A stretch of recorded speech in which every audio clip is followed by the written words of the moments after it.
It's an enormous privilege and pleasure to be here. It's incredibly exciting to be able to be here at the launch of Pause. I'm absolutely thrilled to be invited to be one of Pause's advisors, because like many people in this room, I've had my fair share of frustrations and anger and anxiety when I've been assessing women for family court proceedings who either I've seen before or where it's been established they have mental health problems and nothing has been offered. And I'm guessing there are many people here in this room who've had the same experience as I have, who've seen a report from a psychiatrist who said about this woman, she's got a personality disorder and it's not treatable. That'll be £550, please. Or you've seen a report from a mental health service saying, I've assessed this woman and she doesn't meet our criteria for the mental health service. So I'm sorry, there's nothing we can do. And this seems to me to be extraordinary in this day and age, particularly when we now have amazing amounts of data, really. One of the things that's changed a lot since I first started doing reports for the family courts 25 years ago is that we have two strands of research that have really changed.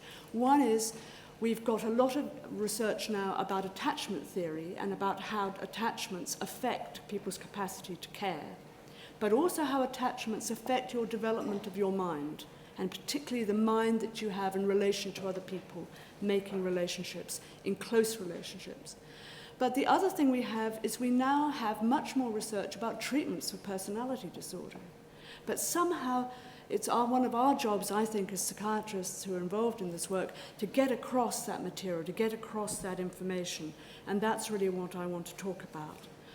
So I've dithered about the title, and as you can see, Sophie and I had a lot of discussions about what I should call this presentation. And I think the idea, I went away in the end from the notion of our women, because I guess what I'm keen to get away from is the idea that there's a group of people out there, sort of silo. Because one of the things that I really like about the Pause model is that we're taking a whole person perspective and really thinking about the whole person, the whole woman.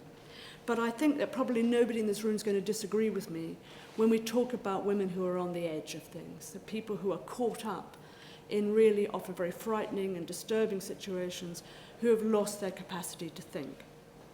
Now, one of the things I think that women struggle with often in childhood, particularly women who've grown up in the care system or women who've been abused and neglected, is that the role of motherhood is slightly idealized. And many of you will come across, of course, in the Western tradition, there are 2,000 years' worth of pictures like this, which set a very high standard for being a mother. And speaking as a mother of 2 teenage sons, ain't that the truth?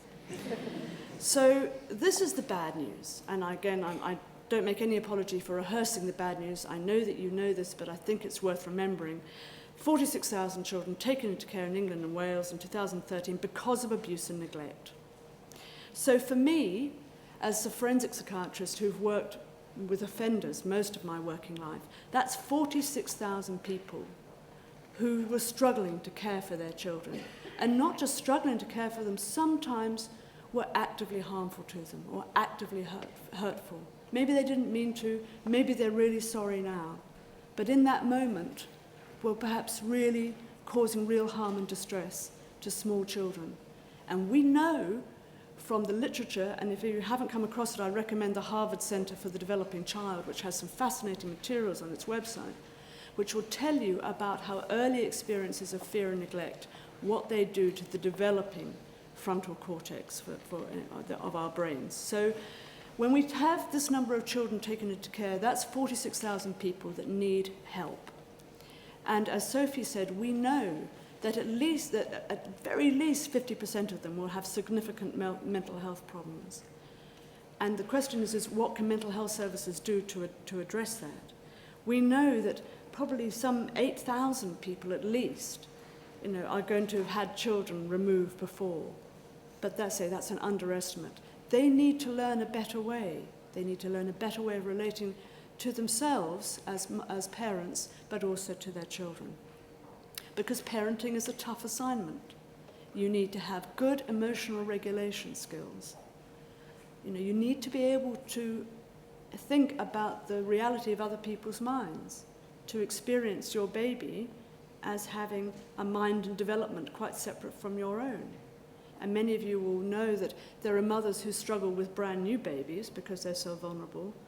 But I certainly see a lot of mums where the problems come when the children are 2 or 3, as they go into toddlerhood, and the first expressions of autonomy, which the first expressions of autonomy usually start with a big tantrum. And you spend your toddler years growing out of the need to do that, which is good news for all of us, I think, that we don't have those sort of meltdowns on a regular basis. But actually many of the women we're talking about are people who have not learned how to manage their emotions in that way, but who are very challenged by toddlers and their poor emotional regulation. Being a parent means tolerating mess and ambiguity and uncertainty, and that is something that means you need to tolerate your own anxiety. And that means, where do you get that capacity to tolerate anxiety? Well, you get it from your own childhood. You grow a capacity to tolerate anxiety through your attachments. And there's a lovely idea by a man called Gary Kramer, this is from a paper about 20 years old now, the idea of a caregiver icon in your mind, or what we might think of now as a caregiver app, perhaps, that you access when you're in trouble and distressed. But for many of the women we're talking about, they don't have an app to go to, or when they press it, all sorts of very odd things happen. So we're really talking about attachment systems as bio-behavioral psychological systems that are active from the cradle to the grave whenever you're in need, whenever you feel small or vulnerable or dependent or ill, your attachment system kicks in. And if you have a very insecure, disorganized attachment system, that's going to cause problems for you. And this is why, if you've grown up with a very insecure childhood, becoming a parent is going to be, as well as being very exciting and joyful, it's also going to be painful and frightening potentially. And this is one of those slides. This actually comes from Peter Fonagy, and I'm very grateful to him for letting me use it. The key issue about this really is that you see the bars over on the right. One's a sort of pleasant teal colour, and one's a sort of blue colour. And the teal colour are the secure mums, and the purplish colour are the insecure mums. And just the take-home message is, look how different they are in their responses. Their responses to pictures of babies smiling and crying. That's all you need to know. That in a way that this is what the women are dealing with, is that when they see a baby crying, they have a big negative response, often that they can't contain. What we're talking about here is people who are struggling to respond to children's emotional needs. And what happens is that we're talking about people who often who respond to distress in children with very distressing feelings of their own, whether it's rage or panic or fear or hostility. The long history in the literature of people who hurt children saying that they don't see children as small, vulnerable people, that they see children as adults who are a threat to them. He doesn't like me. He's taking the piss, from about a 3-week-old baby. Or feeling like a child yourself, so actually treating the child as a peer. And people who really, when they have an emotional feeling, literally can't think. And I've lost count of the number of people who, when I've interviewed them, who will talk about, I can't think. And you ask them about their experiences in the past, they say, I can't think about that. And then I find myself wondering what it means, what it feels like not to be able to think. And finally, there are a group of people out there who are actively derogatory about vulnerability and distress. When they feel distressed themselves, when they feel anxious, their immediate defense is to become derogatory and hostile. And that is a real problem if you're derogatory and hostile towards your own baby. And if we had more time, I would rehearse some of the terrible stories that we know which show just how much hostility and derogatory feelings there can be towards very small babies. But also people are derogatory about their own needs and about people like us who try and help. That sometimes the first response to feeling needy is to be derogatory about need. As we've already heard, neglect is the biggest problem, and substantial, and really because of the impact on the brain of neglect. So all of us here will have had experience of working with mums and dads who are providing food, who are providing clothing, who are taking kids to school maybe, but who are not providing any type of emotional input. And that can manifest itself as behavioural disturbance, etc., etc. But and I have a particular interest in mothers who have abnormal illness behaviour, and that's another very particular type of maltreatment and neglect. So, where does the diagnosis of personality disorder fit in? And I'd want to put a caveat in straight away, is that personality disorder, it has sometimes been used as a label to stigmatise people. Now, I think that's a misunderstanding. I think that personality disorder is not actually a stigmatising label. I think it is an attempt to describe a real problem for lots of these mums, and it interferes with their capacity to think about the baby's mind, to think about a baby's distress, to manage a baby's distress, to manage their own distress when their babies get distressed. One of the things that's really emerged very strongly from the literature on personality disorder over the last 25 years is you can have degrees of personality disorder. You can have mild, moderate, severe, and that your mild personality disorder could be made much worse if you get depressed, for example, or if you have a substance misuse problem, or if you're in a very difficult relationship with a partner. And I think it's important now at this point just to think about emotionally unstable personality disorder. One of its key features is that people make highly oscillating, intense, positive and then negative attachments to other people, which is why many of these women form very intense relationships instantly to men who they don't know very well, and then very quickly get into conflict with them and reject them, but often just enough to get pregnant. And so that's a story there about multiple intense attachments that then get abandoned but have produced a baby in the meantime. So I think it's, Sophie's model of pause just invites us to think about all these problems in a holistic way.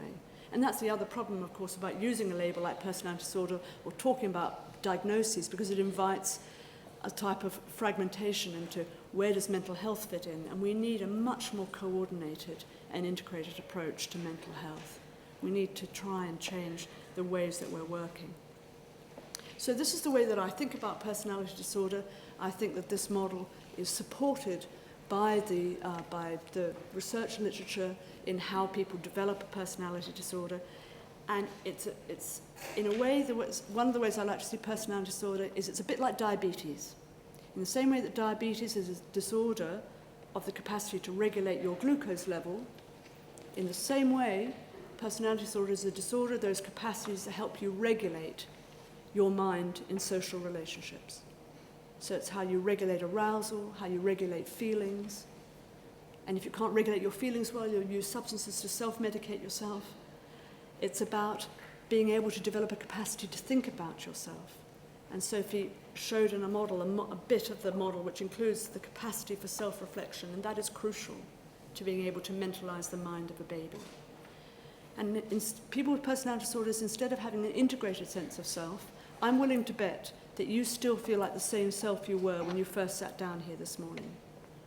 But for people with personality disorder, there's no such clarity, no such assumption. People with personality disorders can feel really disjointed and disintegrated, really in the space of hours. And as I said, the capacity for the awareness of other people's minds and very disorganized relationships with other people, including professional carers like us, like social services. So this is a little model about how personality disorder develops. Childhood trauma is clearly an issue. Being in care, of course, is one of the outcomes of childhood trauma. There's lots of interesting work around vulnerability factors, cognitive immaturity. But one of the things that isn't on this slide, and which is work from a man called Dan McAdams, who's a sociologist in Chicago, talks about the failure to develop a personal narrative. And I think that that's really something that comes out of the pause model, is that it gives women an opportunity to develop a more agentic, self-reflective personal story of themselves, in which they can start to think about the old me who was having babies in a really unthinking fashion, and perhaps thinking about a new me who might be able to relate to having babies and the whole reproductive aspect of themselves in a different way. And what's interesting about that way of thinking is that it models exactly what we're trying to do in offenders with personality disorder, with the idea of developing more agentic narratives, with the idea of desisting from a pattern of behavior that we know doesn't work very well. So what's it like to live with a personality disorder? Well, I think this is something that people often say, is they actually feel frightened of their own minds, of what's going on in their own minds. The self-harming thoughts are thoughts about harming other people. And it's not much fun to live with a personality disorder, particularly emotionally unstable personality disorder. But we have some good news, and this is really one of the most important bits of news, is that we know that mild to moderate degrees of personality disorder are treatable. You can help people significantly improve their symptomatic experience. You can help people reduce their self-harming behaviours. You can help people feel more empowered. And ideally, the NICE guidelines tell us that ideally that everybody with a personality disorder, particularly of the emotionally unstable type, would get at least 18 months of therapy of some sort, an intervention that addresses self-reflective skills and mood regulation. And that sounds a bit like pause to me. And we think that what's clear is that a combination of individual but also group work is important. And the project that I've been involved in for the last 4 years now is a project which is offering a mentalising-based therapy group for mothers who've had children removed in Berkshire. But we have a big problem that it may not help everyone. We still don't know enough about who struggles to engage with this work. We know we struggle with the women who are in very hostile, helpless states of mind. We struggle, and we know that engagement is still a problem. And this is a bit more of the bad news. This is a fairly old slide now from the, remember the Department of Health? But I don't think that the triangles are any different. The allocation of resources is very much focused on the prisoners with severe personality disorder. And some of you will remember in 1999, a previous government gave £140 million to deal with prisoners, with offenders with severe personality disorder who caused harm to others. And I wrote a little sort of opinion piece squeaking about the fact that there were some other offenders with personality disorder who were causing harm to others, and they were called maltreating parents. And when you removed a child because a mother, a 19-year-old mother with BPD, had broken her child's femur, where was she going to get some help? Where was the £140 million to provide treatment for her? And we still, I think, don't have quite enough really coming out, had that sort of joined up thinking too about child maltreatment and offender pathways. But existence of Pause and other projects like it, I think is very hopeful, and it's really very exciting. That's why it's so exciting, and it's such a thrill for me to be here, to be part of it. 7 Pause projects we've talked about. Some of you will know that the Anna Freud Centre have a project for mothers with personality disorder, and that's Peter Fonagy's work there. My colleague, my colleagues in the Oxford FAST Centre, that's the Family Assessment and Safeguarding Service, Jerry Byrne and his colleagues running a mentalising group for mothers who've had children removed. The group that we've been running in Berkshire has elements of what Pause is doing, nothing quite as comprehensive or organic, I think. But we've had very similar data. We've had 29 women coming through, over 100 children in that room, as it were. And we haven't had a woman get pregnant again. So there's something, it works. If we provide an intervention, you can do something. But I think there's a question about what we do next, about improving maternal mental health, about identifying risky pregnancies, about doing joined-up thinking between maternal mental health care, perinatal psychiatry, very focused on the first year of life, very focused on psychosis. That's true, that's important. Postnatal psychosis, very important. Personality disorder, possibly just as important, surely, and going on well beyond the first year of life into third and fourth. So there's lots of excellent work out there that's helping women emerge, I think, from this maelstrom of disorganisation of mind. But we've got, I think, more work to do, and I won't rehearse these because we've already heard these figures. Mine are slightly different, but the gist is the same. If we provide an intervention, we can save money. But we have to try and talk and get through these silos of working and get over the fragmentation. And there's lots of opportunities for us to get together and talk, because we all want the same thing, which is to not spend money on miserable, frightening and distressing care proceedings, but to try and help young women in particular and their partners become better parents. Thank you very much for listening.